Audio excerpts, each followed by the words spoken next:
Alrighty. Yeah, by the way, I just came back from running a long afternoon, which screwed up most of my plant stuff I wanted to do, but it doesn't mean I'm not gonna stop here. I'm just really gonna react to a lot of Black Widow because it's like, yeah, it's never gonna be. Every time I remember just watching a little video from Renegade Media Group saying, yeah, the Disney off money thing. For me, all I thought of every time I think of this, I think of Hamilton. I think of the number where it's the Reynolds pamphlet number, musical number, or if I'm not mistaken, Thomas Jefferson is like, he's never gonna be president now, and then the background chorus is never gonna be president now, he's never gonna be president, no, never gonna be president. Now, never gonna be president. No, never gonna be president. There's one less thing to worry about. There's one less thing to worry about. I've seen Hamilton way too much. But yeah, top 10 things I missed in Black Widow. I don't know. I This is what I love about movies is going back. One thing I love about films is going back and noticing certain details I never noticed before. I remember when I showed one of my friends Who Framed Roger Rabbit for the first time, and right in the scene where, we get to see the full, RK Maroon studio backlot, my friend, she was like, "Wait, is that Bugs Bunny?" I'm like, What?" And I rewound it. I think it was when it was on Netflix, and it was like I was like, "Oh yeah, that is Bugs Bunny." But yeah, there's lots of things you can miss in movies, but that's the joy of going back and rewatching some of them is noticing certain details. And Black Widow has had a lot of details. I don't have the brightness up. I'm just gonna put it slightly up. But yeah, from Watch Mojo, finally it's been a while since they've put out quality stuff, but they used to be good until they veered off their own course. But hey, top 10 things we missed in Black Widow. Shall we? Come on. Shall we?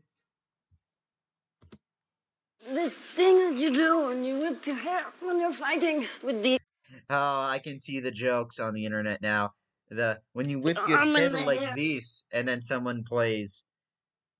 I hate the song. I don't know if it's the most hated song, but it is an annoying song though. I can totally see that. I'm not gonna sing it. You know what song it is. I'm not even gonna mouth it for you guys. But if they yeah, Florence Pugh must be protected at all times. Do not turn Florence Pugh into a meme. Do not, internet, or else I will, or not really me. I don't have the power to. God will probably. Someone. Yeah, I will. I'm now remembering the JonTron one. I will rain hellfire upon you. Yeah, let's restart the video. This thing that you do when Cool. you whip your hair when you're fighting with the arm and the hair, and you do like a fighting pose. It's a yeah. It's a fighting pose. You're a total poser. Welcome to Watch Mojo. And That was the best joke. That was really funny. Really, all the best moments, like I say, all the best moments of Black Widow, any scene Florence Pugh is in, she stole the show from. This is supposed to be a film centered on Natasha revisiting the dark parts of her past, but it's like Florence Pugh. I actually typed a comment. I'm gonna have to type it again.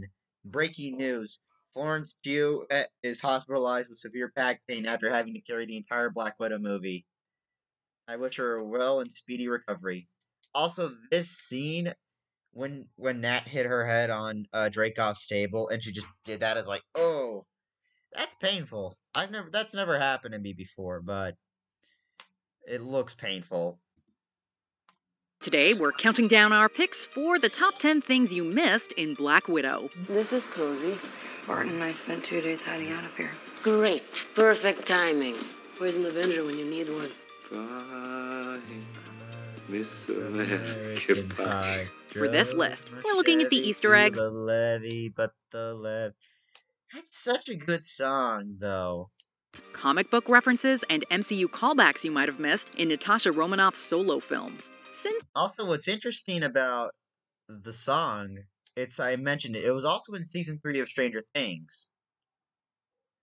It's during the scene where Heather, if I'm not mistaken, was where Billy and Heather sort of, roofie Heather's parents, and the song American Pie by Don McLean is playing.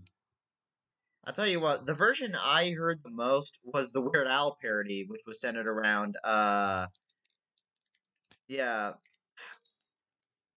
Hold on, I know what the song is, because it says instead of bye bye Miss American Pie, it's my this here Anakin guy. Weird Al Miss The Saga Begins. That was the song. Yeah. Man, there's lots of songs from Weird Al. God, I'm so old. I heard that song. That was when I was just starting to get into Star Wars, and that's a positive memory I have of. So yeah, at least Weird Al parodying good songs, but Weird Al at least has a good taste in music compared to most of us. Since we'll be talking about every detail, it's time to give a spoiler warning. That splat noise is really bothering. What was your favorite Black Widow Easter egg? And Oh shit, I had something I gotta do. God. Alright. Here I am. I had to solve some problem. Alright, yeah. Actually, now that I go back to the Don McLean song, I hear that was actually improvised. That one moment was actually improvised by David Harbour. I don't know if that's true or not. It could be. I just want to play this without trying to pause. So, yeah, because these videos, I always make them too long. did you like that she continued the habit she started in Age of Ultron of borrowing other people's shields? Let us know in the comments below. Number 10. Mason could be connected to another MCU villain. Your mate, Secretary Ross, has been sniffing around my affairs to the point to which I've got contacts declining my calls. I'm a private contractor. Throughout Black Widow, Mason was constantly I love O.T. Fag Bentley.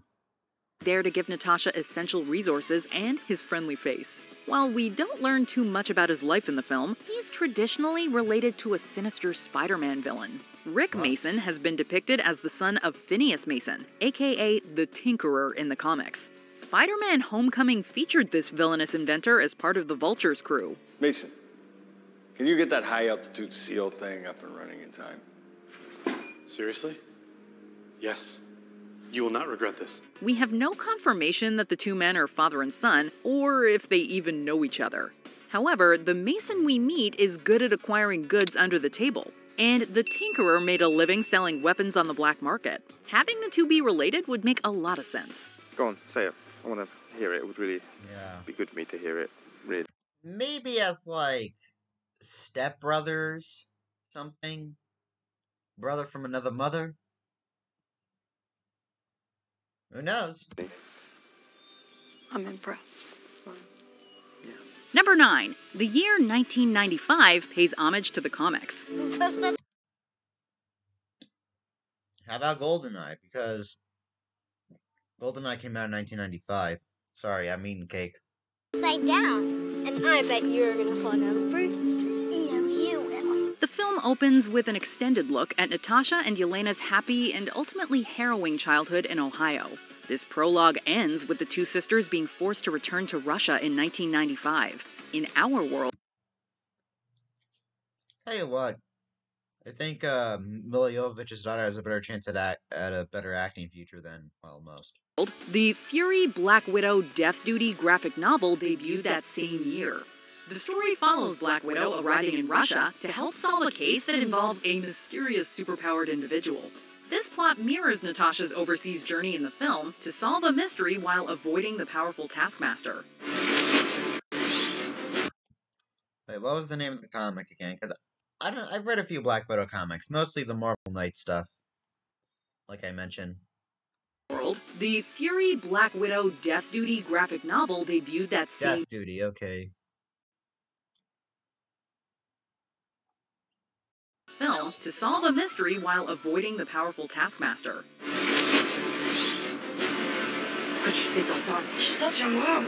Although what happens to Black Widow is different in the comic and film, both missions end with the heroine standing beside her allies in a home country that's become foreign to her. We're both upside down. No. I didn't think about that reference. Hold on.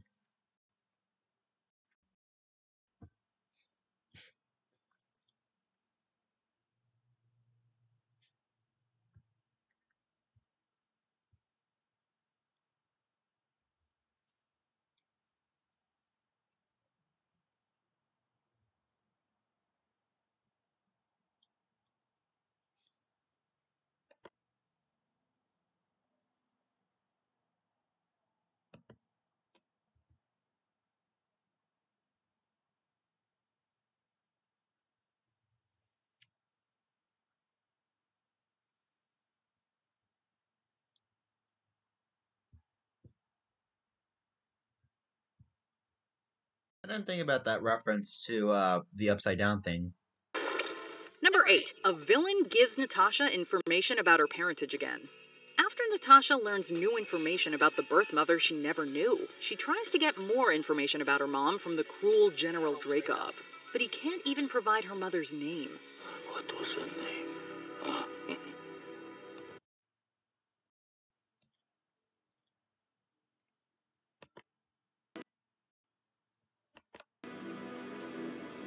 Unknown. In a bitter twist of fate, Natasha's able to learn new details about a parent from another villain years later. During Avengers Endgame, Red Skull greets her by using her dad's name. Welcome. Natasha, daughter of Ivan. Natasha quickly confides to Hawkeye that she never knew her father was called Ivan before getting back to their mission. Now that we have more insight into what happened to Natasha's mother, this Endgame moment becomes more bittersweet. While she learned something about her father, the mother who tried to find her still remained a mystery. But your mother, she never stopped looking for you. She was like you in that way. She was relentless. Number 7. Yelena's history with Cuba. You remember when I told you that one day we would have that big adventure? Today's the day. Yay! Once S.H.I.E.L.D. agents figure out that Yelena and her family... Or S.H.I.E.L.D. or Hydra agents inside S.H.I.E.L.D. I feel like people keep forgetting that. I know people... Here's the thing. S.H.I.E.L.D. has been, of course, Hydra was infiltrated in S.H.I.E.L.D. They should say some S.H.I.E.L.D. agents, some Hydra agents within S.H.I.E.L.D. It really depends, because also, 1990... Forget, is that the same...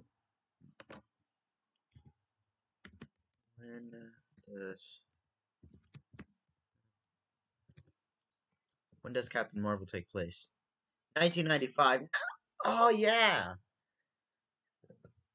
It shows you just when you see a lot of stuff, there's a lot more going on in the MCU that you have no idea about. Are not what they seem. She has no choice but to flee to Cuba. Her circumstances get worse when she's separated from the Russian agents who pretended to be her parents. You were my real mother. The closest thing I ever had to one. The best part of my life was fake. And none of you told me. While Yelena has bad memories about Cuba in the MCU, she historically has a much better relationship with the country. In the comics, she starts over on the island after she quits her position as the new Black Widow. Oh, that was the Marvel Knights run. That was in the Marvel Knights run. I remember that. She then builds an empire in Cuba and tries to help vulnerable women. Exactly.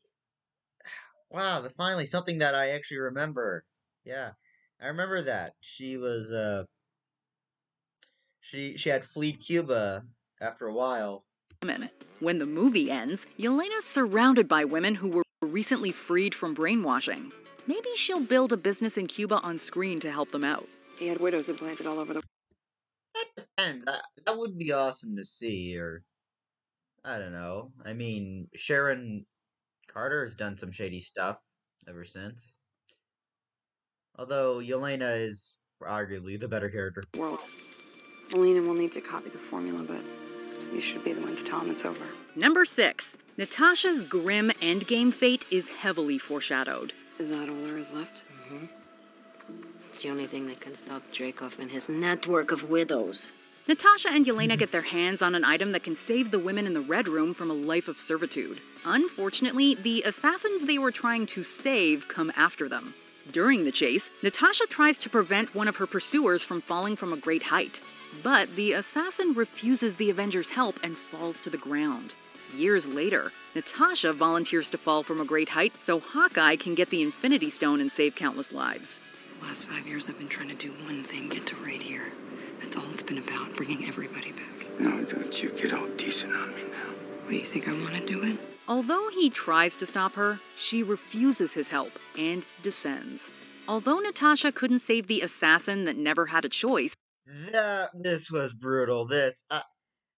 I heard that a few kids went to see this movie. Yeah, this movie is like, yeah, that's like scary. Like being mind controlled to like commit suicide. It's almost like I was actually expecting the cyanide capsule bite, because from what I heard, that's how many people did it when they were captured by American agents or like Nazis or people like that. They would commit suicide by biting the cyanide capsule, so they wouldn't give out information. So, and that's kind of the flip of the cliche, though, with using the bite, although it's a more deadlier bite.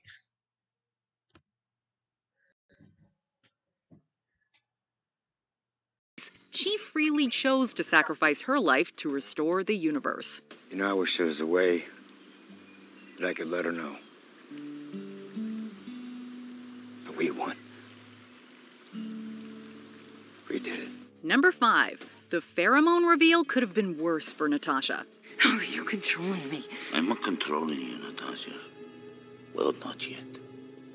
But there is a pheromone lock. Smelling my pheromones that prevents you from committing violence against me. In a shocking twist, we learn that Natasha can't attack Dreykov as long as she can smell his pheromones.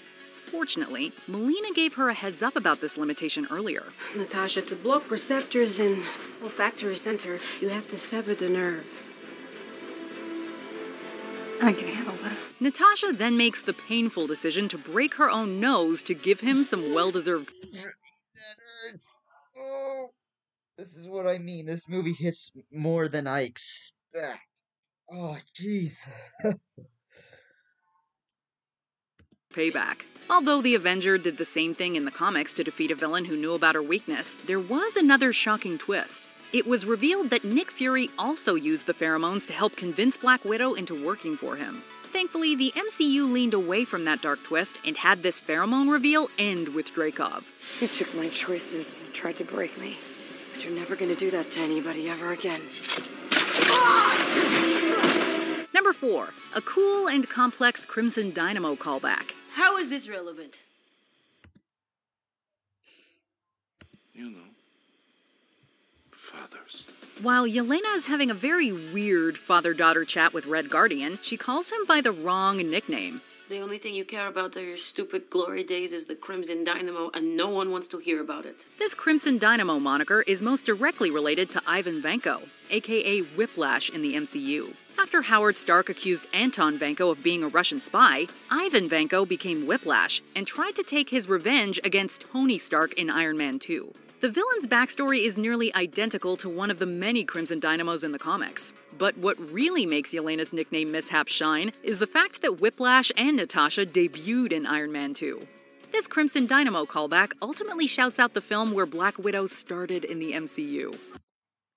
Also, fun thing about Iron Man 2, the movie where the first two Avengers meet each other, and Endgame is where the first two Avengers ultimately, well, die. I want you to meet Agent Romanoff. Hi. I'm a SHIELD Shadow. Once we knew you were ill, I was tasked to you by Director Fury. Hold on, I got another stupid ass note here. in a slow frame rate.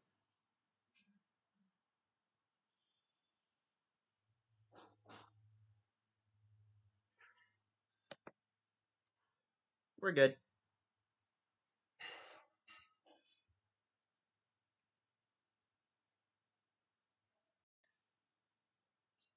Number 3. Natasha's actions in Black Widow reference her conversations in 2012's Avengers. Yes. Just like Budapest all over again.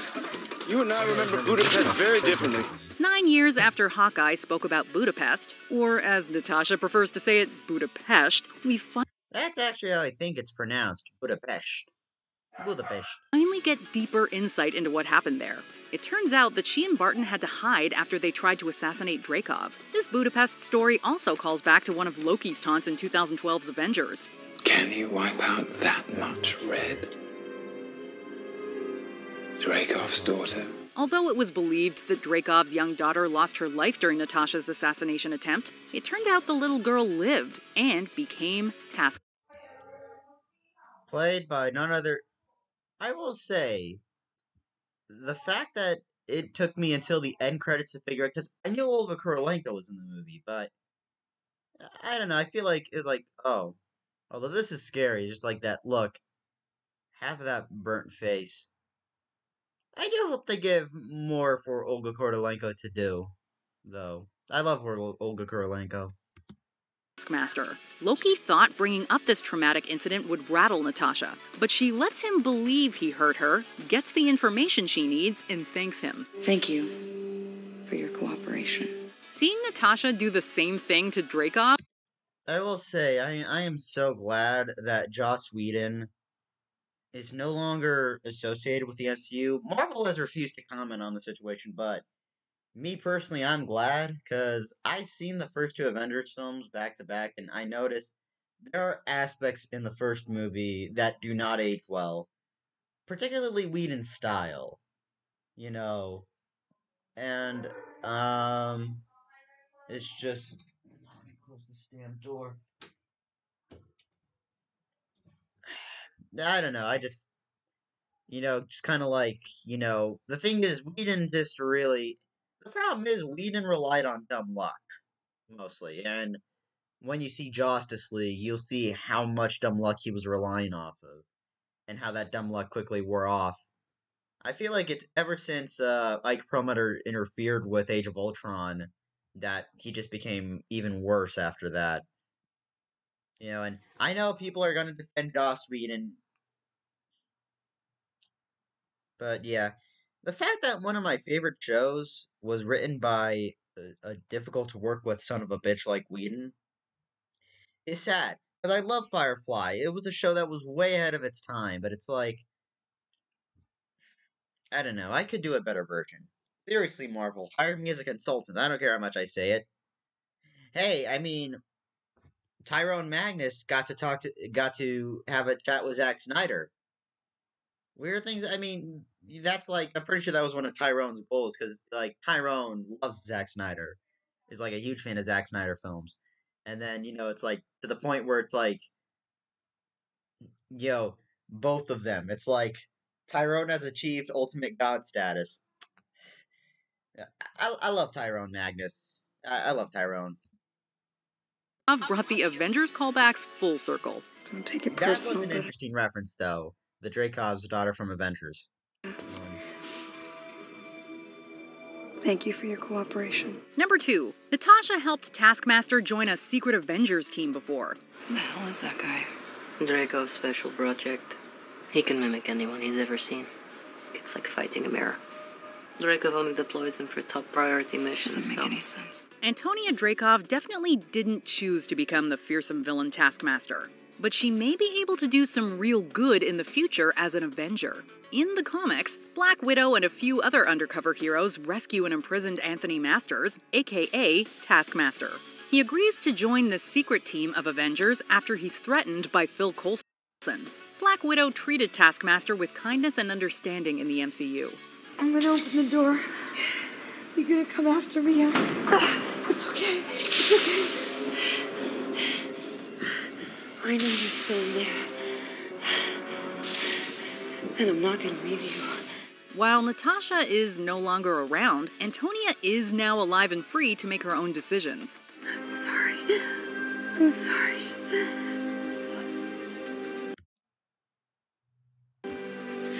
Is he gone?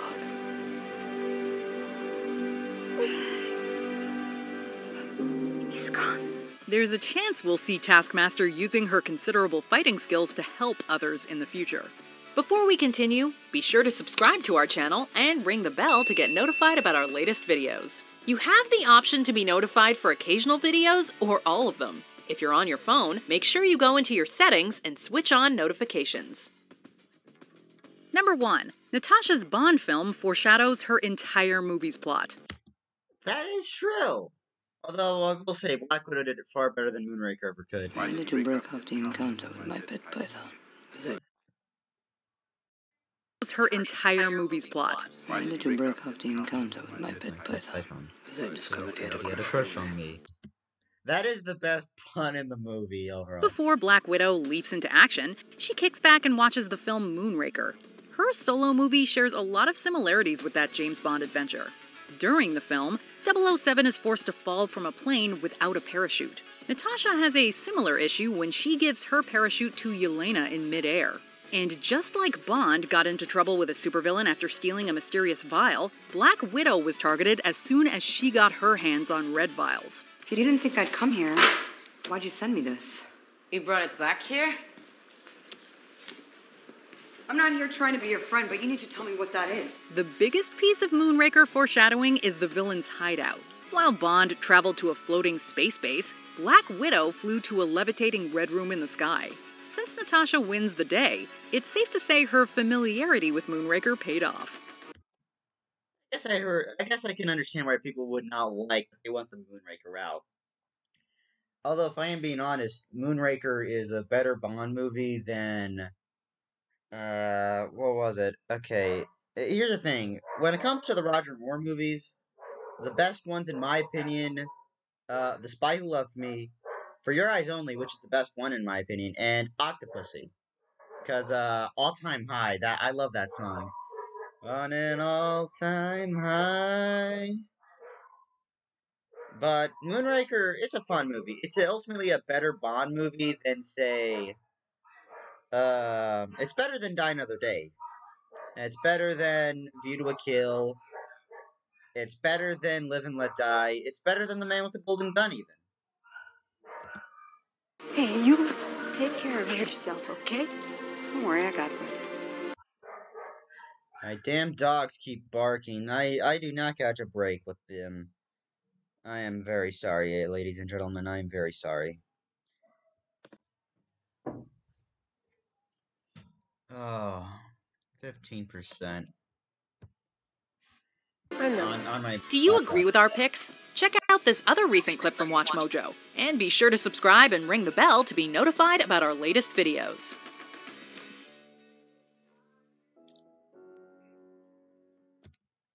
Sorry. I'm just very hungry. Yeah, my dogs were barking, so I had to spray them off. That's what it's called. Anyway, yeah.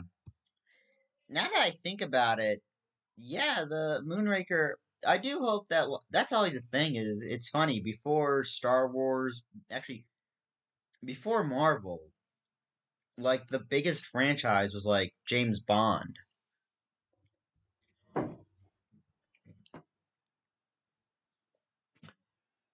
And a funny thing is, that Bond connection, I keep mentioning there's lots of Bond connections. Ohio, 1995. GoldenEye came out in 1995. David Harbour is in the movie, and he was in Quantum of Solace, which also happened to feature Olga Kurylenko, who plays Antonia Dreykov.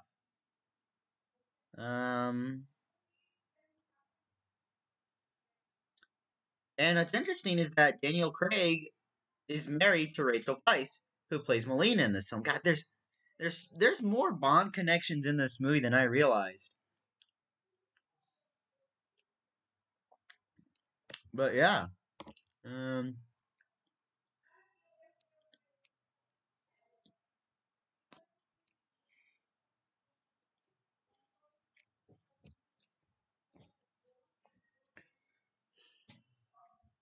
Yeah, but alright. I'm gonna end the video here. I don't want to go veering off because that's the problem. I can veer off and make so many pointless statements. But hey, I'll leave a link to the original video down below, and a link to my Instagram, and a link to Watch Mojo. Thank you as always for watching. Don't forget to like, comment, subscribe. Gotta charge the laptop, gotta upload this video like crazy. Godspeed, everyone. See? Told ya. Godspeed, everyone. Take care.